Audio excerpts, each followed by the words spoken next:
Hi, this is Bob Sorrentino, and I'm here today with Diana Giovinazzo, and we're going to talk about her latest book, Antoinette's Sister. Again, I thought this was going to be another chick book, but it was really a great book. So, I kind of have this tendency to kind of walk this fine line between chick books and not so chick books. yeah, and I say that half jokingly because I want to make sure that the men read this book because it's very, very interesting. So, the first thing, when you talked about Antoinette's sister, I had no idea that Antoinette's sister was Maria Carolina, the Queen of Naples. Yeah. So, It, so what got you started with this book and picking her as a subject? you know, it started because when I was working on The Woman in Red, the my editor asked for more information about the Kingdom of the Two Sicilies, and I was like, sure, I'm gonna go ahead and do some research, and I did what any good writer does and become an expert overnight. And within 24 hours, I was getting all these stories about Ferdinand, which, when you read the book, all of those antics that he did, from pulling wigs off of people. I'm sorry, my dog, she That's wanted to come okay. in my lab. That's fine. She wants to be a part of the show. Um, all of the antics, from the pulling the wigs off of people's heads, the hot buttered spaghetti on top of their wigs, playing chess with the old men. That was all a part of everything he did, all of it. And I thought, my God, who is this poor, who's the poor woman who was stuck with him? Somebody had to have been married to him. Somebody had to put up with these antics. And I really feel bad for her. And so I did some more research and I came across Maria Carolina Charlotte and the story of what she had to go through just to take power in Naples, to be able to control. She had to control him because, really, let's face it, wasn't really able to rule a kingdom, and become one of three women who actually stood up to Napoleon. Hmm. And that's what brought me to her and finding this family that she was a part of. And it's sad because when it comes to her and Marie Antoinette, they were so close, and she's forgotten about. They were raised as twins when they were young. They are 3 years apart, but the two women looked so much alike that after Marie Antoinette's death, when people came from France over to the Kingdom of the Two Sicilies, there was a woman who actually fainted upon seeing Maria Carolina Charlotte because they looked so much alike. And the sisters were very, very close. And it is true that Maria Carolina was Marie Antoinette's most favorite sister. And when I say most favorite sister, there were 16 children that Maria Wow. Theresa had. So there were quite a few sisters, but Maria Carolina was a favorite. And she had a lot of children too. She did. She could not be outdone by her mother, and she had 17. I, I guess if you have the servants and the nannies and all that, it's not so bad. I can Exactly, imagine. exactly. I don't even have one yet. I'm like, my God. So anybody who's watching, I'm sitting in the Caserta Palace right now behind me. I forget which room it is, but It yeah, looks kind of like the throne room. it Yeah, could be. Yeah, it probably is. yeah, Yeah, I think that's yeah. the throne room. So now, as I'm reading this book, Mhm. I so I, I started. Then I said I have to research the sisters, right? Mhm. Um, and as it turns out, they are my eighth cousins, eight times removed. Really? Yeah. So I didn't go back to Ferdinand. I know I'm definitely related to Ferdinand too, and probably the Empress also. Um, because Ferdinand, I know he comes from the Spanish royalty, Mhm. and my great grandmother's family comes from Spanish royalty. Um, so I said I have to figure I have to see if I'm related to them somehow, and as it turns out, we're eighth cousins, eight times removed, uh, and as you're describing uh, the palace and the nobles in Italy, um, I'm thinking to myself, well, my some of my great grandparents were probably there at these Mhm. functions, Mhm. um, because Yeah. they would, one was there were princes and there were dukes and counts and all of that. But what I found funny was, I guess Ferdinand, um, I guess he handed out princes and princesses at will. And the thing that I found with researching him is that this idea of royalty just was lost on him. He was very much a man of the common people. Yeah. And that's something that I really wanted to portray, was that he loved Italy. He loved Naples. He wouldn't speak anything but dialect. He refused to even, like, there's the proper Italian that we commonly speak today, and then there's the dialect, which is, Neapolitan is its own language. And he didn't, he only spoke that dialect. He only spoke Neapolitan language. So when you have instances where you have, the French ambassadors coming in and they don't speak anything but French, he can't understand them. Yeah, and I know that there was one point where he said, "Why should I speak anything else? This is the right language." Exactly. But I mean, I love the story that I mean, I guess he was, part brat, but also to your point about connecting with the people, I just found it fascinating that someone of his stature, and I guess maybe because he wasn't considered, to be that he was going to be the king of Spain, and he got this lesser kingdom, that, to your point, he didn't connect with the royalty as much. But he had these games where he'd go into town and play the fishmonger. Yeah. Fishmonger, innkeeper. He had a farm. He liked to play farmer. All of those things. Those were his games. He loved that. And one of the interesting things for him, for those of you listening who aren't as familiar, there's King Carlos, who was the king of the Two Sicilies. And then when his brother dies without children, Carlos goes to Spain, becomes a Spanish king, and Carlos had 3 sons. So there was Philip, who was the oldest, and unfortunately there was something wrong with him. They don't specifically say what it was. The way they classified the the mental illness, or like the physical, illness of that sort of stature, they would call him an imbecile. It was what it was. So there was something actually inherently wrong with Philip. He was physically not capable of being a ruler. So then they came to the next 2 sons. So there was Carlos, another Carlos, which I don't know if it was like Carlos II, Carlos III, what have you. They were all, that was one of the problems with this book, everybody all had the same names. So then there was his son Carlos, who ended up going to Spain, and then there was Ferdinand. And instead of actually taking into consideration that, they didn't really have genetic studies at the time, they didn't really understand these things that we now consider today to be, illnesses, illnesses, and they didn't have any kind of compassion really for him either.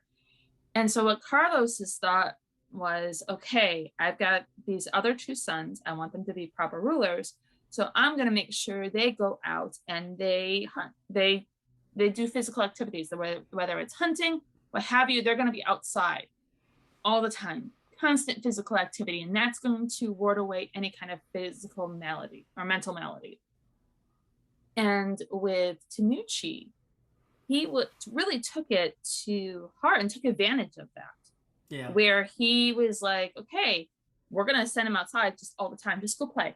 Just go outside and play. I'll take care of all of this. So you have this king who really was stunted in his emotional growth. And you had, Tanucci just taking advantage of that. And so when time came for him to actually rule, he couldn't. And my thought is that if Ferdinand had the tools that, say, Maria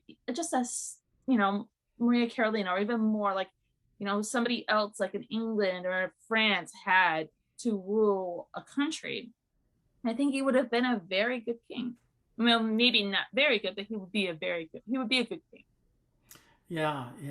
And I the other thing that was Very well. I mean, she was obviously a very powerful woman. But the other interesting thing that I never knew was that she was actually destined to be Queen of France. Mm-hmm.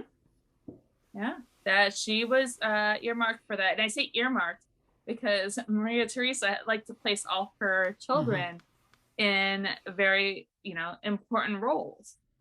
And there were two sisters ahead of her that were supposed to be the queens of the Kingdom of the Two Sicilies. That's right. Two. Yeah. And they both died. Sorry, spoilers. But it's what, it was this really weird happenstance when I was reading it. And when I was doing research, it was kind of creepy in a way, or interesting. There Yeah. are these chat rooms that talk about the possibility of actual like alternative history, and they were actually wondering what would have happened if Maria Carolina was the Queen of France instead of Marie Antoinette. Yeah. And that Yeah. it's just such a fascinating question for us to ask ourselves, and what it would have been like. I honestly don't think the revolution would have been as intense as it was. I think Maria Carolina would probably have headed it off at the start of it, and at the very least, she would have gotten away, regardless of what she would have taken her children and left.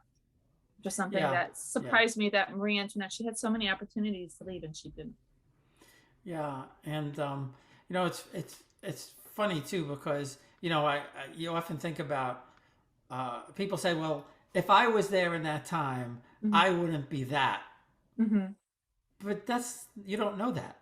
Yeah. you know, you don't know if you were. Well, if I was nobility, or if I was a slave owner, if I was, you don't know because history is history. You were in a place and time, 400 years ago, you wouldn't have thought like you thought today Mm-hmm. or think You're a today. product of your environment. Exactly. The Yeah. nature versus nurture, and nurture really plays a heavy hand in the way we think, especially in a larger society. Yeah. Now the other thing that I learned was I knew about the Habsburgs in Italy, but I didn't realize that they were so ingrained in all of Italy at the time, even though they were all separate, you know, uh, countries, for lack of a better word. Mm-hmm. Uh, they were, to your point, Maria Theresa. She had her children everywhere. Yeah. Yes. Yeah. Italy, where she called them her Italian colonies. Yeah, She referred to them as that because there was in Parma there was Amalia, in Milan that was it France or Carl. I called him Carl in the book because his name was Carl Ferdinand. So because I couldn't, yet again, another one of those situations where you have same names. I called him Carl in the book because of that. And then you have Leopold in Tuscany, yeah, and then you have Maria Carolina in the Kingdom of the Two Sicilies. yeah, yeah. No, well, extremely powerful family without question. Um, so you mentioned Mm-hmm. and that she, unlike some of the men at the Mm-hmm. time, stood up to Napoleon Yeah. and France and France too, even Yeah. before She really, Napoleon. it was interesting, going through this research and connecting the dots of everything and seeing when you're looking at a book from one, person's point of view, historical point of view, you see things a little differently. And looking at it from this Italian point of view, this whole liberty, equality, fraternity that they're espousing in France, when they were coming into Italy, it really was like a matter of anarchy. They were spreading this anarchy within the country. One of they're just looting everything that they could get their hands on, they would loot. And Napoleon was no better, where he would, when he saw the soldiers with all their loot, he would pick through and pick out the stuff that Yeah, he wanted. And so they were taking a lot, and they were using this to fund their war machine. And their eyes were always, in my opinion, always on the Kingdom of the Two Sicilies, because the Kingdom of the Two Sicilies was so prosperous. And I say so prosperous because they had all this art, they had all this gold, they had this year's worth of, decades really, of work maybe even centuries to some extent. And they wanted that. They wanted to get in there and get all of that. And so really it was expansionist philosophy that he had. Yeah, and I think that's one thing that people don't understand because people think of the South post 1860 Mm-hmm. when they were decimated by Piedmont in the North. They don't realize how powerful the South was Mm-hmm. prior to the unification. Mm-hmm. Absolutely. And she was raising taxes because they had this small army, and they were a multicultural society. There were a lot of people coming in, historically, the Kingdom of the Two Sicilies, they were multicultural. You have, when you go into Sicily and you see all the architecture from the Middle Mm. East. And so you had North Africans, you had Middle East, you had people from the Normans that came in, and then the Habsburgs coming in, and the Italians that were there. So it was this really great multicultural society that was happening. And she had universities, they had hospitals, so much that they were doing to take care of themselves throughout all of these changing hands, because they were Habsburgs for a while, under the Habsburg rule, and then they were under the Spanish rule, then they were under their own rule. And so even though they were going back and forth, they were really much within their own, territory. They were this prosperous city, and to the point where I've gone to book events and people haven't even heard of it as a kingdom in and of itself. Yeah, yeah. Well, and that's what frustrates me so much, and especially in doing my research, is that we know about the French nobility and royalty. We know about the English. We know about the Spanish. We know about the Portugal. No, there's very, very little written about the Italian nobles, the system, Mm-hmm. uh, all of these little kingdoms and how they changed hands. And especially, I think more than anything else, is all these intermarriages Yeah. within Italy. Because again, within my family, I see the marriages to this mostly to Spanish, but there is the Austrian, and there is the early on the French. Because, and what I read, one thing I did read was that when the Spanish came, there just wasn't enough Spanish nobility after a while to marry. Mm-hmm. So they had to marry the Italian. They had to marry the Italians. They had no choice. So one other interesting thing. Again, I didn't know about Maria Carolina and standing up to Napoleon and all of that. My fourth great grandmother was the Duchess of Capricorda, Marie Angela Theresa. Her husband was, I think he was yeah, I think her husband was Carlo Mm-hmm. Capici Piccicelli, but she wound up being exiled from Capricorda. I assume that that was her town, but obviously they lived in Naples. But she died in Paris in 1815, and I can't figure out. So for some reason, I've seen that Napoleon, for whatever reason, sent her to Paris, Mm-hmm. but I can't figure out why. And she wound up dying in Paris, and eventually, of course, her daughter or her son, and then later her daughter, because the brother died, took over Capricorda. But there's just not enough history written about it to piece together why she was sent to Paris. Interesting. I know my historical fiction mind is all sorts of turning. Like, who did she piss off to Yeah, get her well, exiled? Yeah, she had to have done something, and maybe she was a woman who stood up to him, because when they came into the Kingdom of the Two Sicilies, him and John Murat or Jacques Murat, mhm. whatever, Murat, the terrible guy that he was doing a lot of stuff that was not good, and he was causing a lot of problems and killing a lot of Italians for it. So he was a very brutal man, and so there was something about that was after definitely after Maria Carolina died. So it was around the time that her son Ferdinand was technically in power, um, and that would have been her son Francis, who, even though he was a regent, he took over his mother's job of handling the kingdom and letting his father be the figurehead. Mm-hmm. So there was probably during, because there was the times that they were still, having problems with France and southern Italy at the time too. So maybe, I don't know. Yeah, it's yeah. I mean, there are records showing that that's where she died. So I know Mhm. that, and I know that she died without money.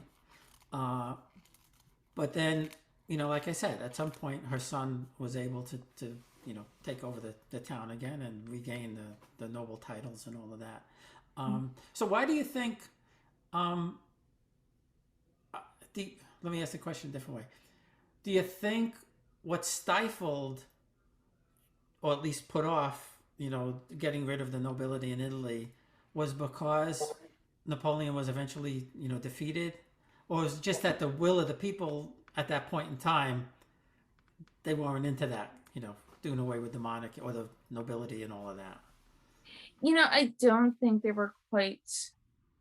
And it's a really complicated thing because they had the Yeah, it is. Parthenian Republic, which I didn't really get into in the book because I wanted to focus in primarily on Maria Carolina and when she was the most effective. And during that time of the Republic, she really wasn't all that effective for the country.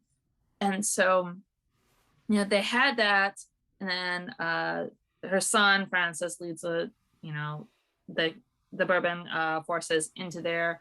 There's some Calabrese that are involved in rising up to protect the monarchy, which I'm Calabrian, so of course I'm going to be all about that because I feel like we always get the short end of the stick. Everybody's making fun of us, but we help the monarchy. And I would love to think of the possibility that some of my family was involved in that. And so they come in and then they get kicked back out and then they come back in again. So there's that back and forth. And I kind of feel like once they got in there, they just really, as the nobility just really entrenched themselves. The book, The Leopard, I believe it is. Yeah. I think that really does a really good job of getting into why the nobility was the way it was. And Garibaldi, I know saying Garibaldi is basically a swear word when you talk about the South, but it's interesting. I was reading a book and doing some research on something else once, and he came up as he always does, and he really wanted to have that what was the Kingdom of the Two Sicilies to be a free society, as what they call it, republic. And he really, and his ideas were really progressive for the time, where he wanted to have this for the rule. It was a matter of equaling out everything for everybody, which meant that the nobility would not be able to get all their wealth. It would be spread amongst the people. It was very almost socialist in its nature, the way he was talking, and that was one of the things that led them to talk bad about him, get that whole negative propaganda. And when they went to the unification, they kind of let those other things, what happened with unification, which was basically all that industry, all the stuff that was prosperous about the Two Sicilies got moved up north. And they let that happen because they were able to keep their wealth. So it was the 1% going, okay, we're going to keep our wealth, screw the little guy. It was that kind of mentality that they had. And after unification, Garibaldi said, when it comes to the north, they did what the Bourbons tried for centuries to do, which was destroy the Two Sicilies. Yeah, that's it. And I was amazed to find out that the nobles in Naples didn't pay taxes. No, the people paid taxes, but they didn't pay taxes. That was kind of common. That was kind of a common thing. That's what got France into trouble. That they weren't. The French nobility, they were hoarding all this wealth, and they weren't paying taxes. And so you have all this famine and all this strife going on in France, and because they wouldn't pay taxes.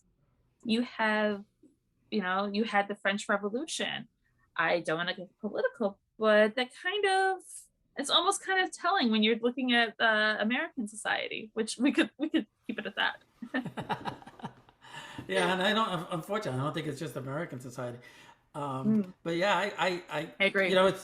it's funny because I keep finding out all this stuff, and my wife keeps saying, "So where's ours?" And I said, well, "I think I'm way, way, way too far removed from that." But one thing that's funny is one of my fourth cousins, Januaria Piramalo, Hmm. she's the second season of The Real Housewives of Naples.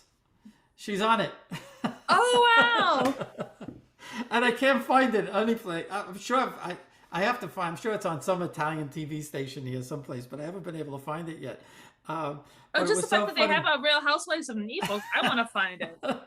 I They, I uh, mean, I kind of have a little reality show habit sometimes when you just need something in the background yeah, so yeah, you can focus on your writing. Sometimes I like to have some reality shows on in the background. So I need to find that, and that would be fun to like, especially for somebody like me who's studying Italian, to have that, to yeah. be able to. And it was so funny because I tell people, I said, I don't know anybody in America with all these Real Housewives. I don't know anybody here, but in Italy, And then in Italy, you've got one. You've got a family I member. have a family member, and she's I guess she gets to call herself Marchesa because she's from the direct line, unlike me. Hmm. Um, and she lives in Naples and Milan, I believe, and she's a Okay. fashionista and very vocal. I've seen some YouTubes of her, and she's very out there, very uh, boisterous type of personality. So that's probably why they had her on the show, Okay. I guess. Uh, so I don't know. I'm supposed to meet. Oh, God, we're finally going to get there in June, I think. And I'm supposed to meet a whole bunch of cousins that I never knew existed. So Oh, wonderful. I keep my fingers crossed that maybe she'll be there. Fingers crossed. But I did just recently find a second cousin Oh, from wonderful. my grandmother's family that I never knew. So that was very exciting indeed to find that. So what's next? What are you going to work on next? I can't share. Unfortunately, I Uh, have to keep it a secret still. There is a book. I can say that much. It's with my publisher right now. We'll see. I got a couple other things in the works, but unfortunately, I can't share. Sorry. uh, For those of you listening and watching, if you're interested, just hang out, subscribe to my newsletter, and I will share the news once I can. yeah, I wish I had the talent that you have to go back and write about my crotchalo ancestors because they go back to 950 in Naples. I mean, I have my grandmother back to 950. You Um, never know until you try. yeah, I have to get a lot more creative, but I'll see what happens with this book that I did now and see if anybody actually wants to read it. I tell my stories of my growing up and then how I did my research and how I Mhm. found certain things. So we'll see. So to your point, where can people find the newsletter? Where can people find the book? DianaGiovinazzo.com, and that's got links all over it. It's also got the newsletter there. Antoinette's sister, the lovely cover right here, and it's much shinier in person, I have to say. I love the cover. It's available anywhere you get books. Yeah, and again, it was for anybody who's interested in the history of whether it's the Habsburgs, the French Revolution, Naples. It's all in there, and it's put in such a way that it's a great read. And again, Ferdinand, he's I such a love fun him. character. Oh, I had so much fun writing him. He was fun. He was so entertaining to write. I mean, at first you get this first like, oh my god, who is this person? I think my editor said it best herself, where she was just like, when I first read him, I hated him, absolutely hated him. She's like, by the end of the book, I was just so happy whenever he would make an appearance on the page. Yeah, that's true. And I was thinking the same thing. He kind of grows on you, and you know, he grew on her also. Mm-hmm. Because Absolutely. she didn't really wasn't into it at first. I don't blame her. But I guess if you have 17 kids, there's got to be some connections there. There's got to be. Well, thanks again. This has been really, really great. really, I mean, the first book was great. This book is great, and we'll look forward to the third book. Thank you. I really appreciate it. And thank you for having me back on. Oh, so we'll have you back when the next book comes out. Oh, I'd love that. Thank you. All right, thanks a lot.